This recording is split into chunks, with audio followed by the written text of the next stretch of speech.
embarking on a very, very, very, very relevant course. Let me say welcome to him. Kobe, you good? Are you still polishing? Is it shining? Thank you. Yeah, yeah. Mm. Okay, so Kobe is right here. If you have any questions, anything to say on the show today, you can send a message to 055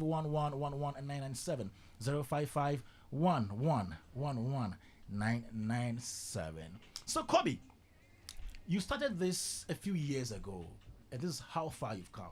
You started this as a fan of Sarkodie, you know, and now we can see you as a blogger who is impacting society and all that.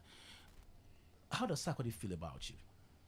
First of all, let me say a very good afternoon, and special greetings to everybody who is watching, who has tuned in. To everybody, God bless everybody who has supported me. And to yourself, God bless you, and a very good afternoon. Um, he's proud. I think I've met him quite often than not. I meet him all the time. So anytime I meet him, he'll be like, "I am super proud of you." That's obviously the word that will come out from his mouth anytime that we meet. I'm super proud of you. I'm super proud of you. Okay, so he's proud of you. Yes. Wow. Now, doing your work as a blogger, or more or less like a media person, you cover stories about celebrities, about people in the showbiz industry, and you being somebody who is known to be a pro Sarkodie fan or a Sarkodie fan. Now, how do you draw the line between you, the fan, and you, the media person? Thank you so much. So I think that first of all, it was actually one of my big challenges. I'm saying this because when I started off as a blogger, right from the inception, anytime that I post content, people want to tag me, "Yo, you're a Sarkodie fan. Or go and post about him. Don't post about us." And gradually, I think that with consistency, I was able to spread my wings on not just focusing about SAC, but posting about generally creative content. So at this point of my career, I have been able to be very professional to know exactly what I have to post about SAC, because those days even SAC, when SAC is doing literally everything, I have to be posting. But now I have to be conscious about it and know that I am not just feeding people who are fanatics of SAC, but everybody. So I been able to separated myself as a blogger and a fan. I mean, I love SAC always 100%, but as a blogger, I'm always careful to know exactly the content that I'm supposed to put out now. Wow. And sometimes don't you jump to his defense when issues about him come up and it's against him? Don't you defend him? How do you approach that? Do you defend, or do you stay back to watch people talk about it? So when I was a fan, I remember, I mean, all the time I'll be on his defense, trying as much as possible to defend. But now I try as much as possible to also be objective and not to tweet or post or talk as a fanatic. Because, mind you, a lot of people also don't know the history of me being a Sarkodie fan. I've been able to grow into a brand where people know me, not just as a SAC fan. Yeah, an Especially independent exactly, brand. exactly. So I, I I think that I've been very objective, and anytime any SAC issues comes up, it's either I stay objective or I don't talk at all. Wow, wow. You are a trained teacher. You train as a music teacher. Yes. And we have a lot of schools that lack teachers, who are well versed in music. Don't you think you've caused, quote unquote, brain drain to the education sector by leaving the sector? Thank you so much. It is quite relative because teaching in its sense, possibly you might think that standing in the classroom will qualify one to be a teacher. But obviously, I mean, you've been following me over the period and you see how I'm able to break music down. So even though I'm a blogger now, I am not in a classroom, but I use my platform to teach a lot of people. I've been posting about music, my space. I play the trumpet as well. People send me messages that can you send us skills in B flats, C. I do a lot now. So even though I'm not in a classroom teaching as a teacher or how you describe it, I am always teaching or using my platform or not letting me miss that part of me who is a musician. I'm always making sure I use my platform to educate people when it comes to music. When you started, you were doing everything by yourself, your website and your YouTube channel and all that. Now I can see you have some other guys who are helping you with your work. How easy or difficult is it, employing people into your venture? Thank you. The social media space is big, and those days when I wake up in the morning, I have to check my mail, go on Instagram, check Twitter, check YouTube, check everywhere. Apart from that, I've also grown to be a brand myself. So there are meetings that I have to attend. So obviously I wouldn't have that time. So it is always good that when you're growing up as a brand, you need to also uplift people. In as much as that you are looking at it from the employment point of view, I am also have become sort of a resource person to most of these young guys.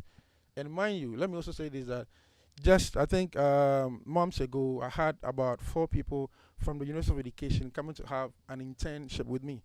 Wow. Exactly. So now I have people who handle my camera works, videography, photography, check. I have PA who checks my email response. I have like a personal manager who also runs, especially with the Shine Summit that I'm coming up with. I have like a manager who is doing all my rounds, my business meetings for me. So I've been able to grow into a brand where I have to also bring people on board to make the whole thing very big, not just for myself, but for Ghana. You've always positioned yourself as a positive news blogger. What is positive news? So for me, I think that I started using that phrase of putting out positive news because of my environment and where I grew up from. Growing up, there were a lot of distractions happening around me, which didn't help me. Now, when I joined social media, I noticed that there are a lot of content on social media that was also distorting my mindset. So I said, I know a lot of people out there who are in similar situations.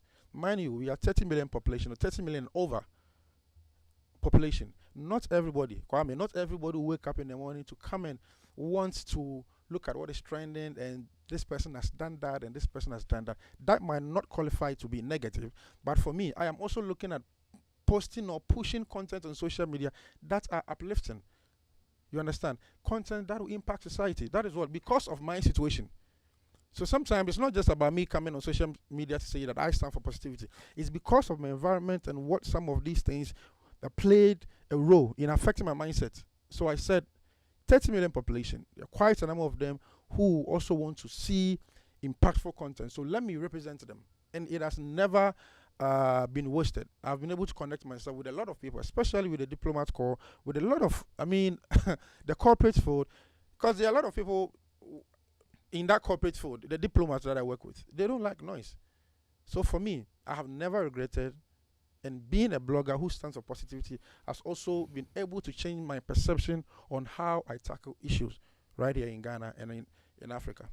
You've been doing a lot of social responsibility activities, if you like, going to villages and all that. Who funds those initiatives? So first of all, when I was growing up, the core mandate of journalism, and I stand to be corrected, I have my big men sitting, I'm humble to sit in the middle. But the core mandate of journalism is to speak for the vulnerable and to speak for the voiceless, going up to the rural communities where people lack, in terms of health, education, telling the story. That is my meaning of journalism to a certain extent. So I took to myself that, or I told myself and my team that, look, in as much as we are all on social media, it will be hard. We won't get the funding, but with a lot of resources, let's use our platform to affect change. So back to your question, it might not be the point of people giving me money or funding to say that Kobe, go to the village to go and share the untold stories. But it is my core responsibility as an online journalist to go there. And the beautiful thing is that by the grace of God, anytime that I move to every community to share the untold stories, I get results. So it is not just about people finding me, but it's me going there to cover the story and people coming to find or help solve that issue. Great. And I have an example. I mean, Kokrom, Yamendam, quite a number of villages in the central region that I went to cover a story of them lacking potable water to drink. You've seen some on social media. And anytime that I put the story out, now about 5 or 6 communities are, they've been able to benefit from my story and they can drink a potable water now. So it is not just about the funding, but me going there, having that willingness and the motivation to affect change in society. You have an event coming up, the Shine Summit. Tell us about it. So over the period, when I moved from Aguna Diaka, from my town coming to Accra, I started using the tag polish till you shine. Everything that you're doing, regardless of your circumstances, keep polishing till you shine. And by God's grace, I've been able to uplift myself and affect change in society. So people come to me, Kobe, we want to be bloggers, we want to be like you. What can I do? It's to bring young guys together, to bring people who love the new media, people who love technology together, so that we can all educate them, bring them under one umbrella. So I am bringing the Shine Summit, which has got to do with tech, media, web, where young people will take advantage of the new media and come and learn. What is happening at the La Palm Royal Beach Hotel on the 2nd of June, 10 a.m. Friday coming at the La Palm Royal Beach Hotel, 10 a.m. So that is the Shine Summit. And I've got a lot of top speakers on it. Yes. Okay, so that's Kwame there. Are we paying to be part of this? No, you just have to register. You register. I have a link on my Instagram page. My Instagram is kobe.shea. When you go visit my bio, there's a link there. Just click and make sure that you register. When you register, you have the opportunity to come and listen to veterans like Tommy Annan Forsen is a speaker. Wow. I have Gifty Ante as part of the speakers. I have Nanama McBrown. I have Portia Gabo of Media General. I have Futurist Kwame. I have Mr. Meister. I have Anthony Jamefe, and I have Woody Maya. Okay. So all these people are coming. We are not charging, just register. Come to the La Palm Royal Beach Hotel, 10 a.m. on 2nd June, Friday, and come and be impacted. Kobe, thank you very much for this initiative. I think we have time to talk to you one-on-one again. Thank you so much for coming. Kobe Che is a blogger, and he's coming up with an event called the Shine Summit on 2nd June. 2nd June. Yes, powered by Global Ovations. Great. Thank you very much for coming through Joy 99.7 FM Showbiz A to Z. My name is Kwame Dadzie, and in a moment I'll be getting into the studio to speak to the good old men. Yes, I call it good old men because we are reliving the good old days of entertainment in Ghana.